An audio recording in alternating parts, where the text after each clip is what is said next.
Question थोड़ा important है क्योंकि ये क्वेश्चन वो जरूर देता है कि 2 साल का डिफरेंस वो दे के और आपसे प्रिंसिपल या अमाउंट निकलवाएगा।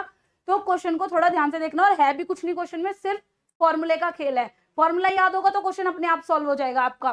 क्वेश्चन में कह रहा है difference between simple interest and compound interest annually on a certain sum of money 2 years. Time दे रखा है आपको 2 ईयर्स, हमेशा 2 ईयर्स में ही देके पूछेगा कि 2 ईयर्स का डिफरेंस दे रखा है सिंपल इंटरेस्ट कंपाउंड इंटरेस्ट का, ये आपको रेट दिया हुआ है, तो बताओ इसका प्रिंसिपल कितना होगा। यानी कि प्रिंसिपल, या फिर आपको प्रिंसिपल देके रेट ऑफ इंटरेस्ट देके डिफरेंस पूछेगा तो भी आपको डिफरेंस वाला यही फॉर्मूला लगाना है, अलग अलग निकाल के माइनस नहीं करना है। क्वेश्चन में देखो कह रहा है कि इसका डिफरेंस दे रखा है 1 रुपए और रेट ऑफ इंटरेस्ट दे रखा है इतना। तो पहले जो जो दिया हुआ है हम इसको लिख लेते हैं। ये आपका 4%, आपका अब यहाँ पे हो गया आपका जो डिफरेंस दे रखा है वो दे रखा है 1 रुपए। तो आपसे पूछ रहा है प्रिंसिपल, तो देखो बेटा इसका फॉर्मूला होता है difference is equal to P R upon 100 की पावर 2। ये होता है आपका इसका फॉर्मूला क्वेश्चन का।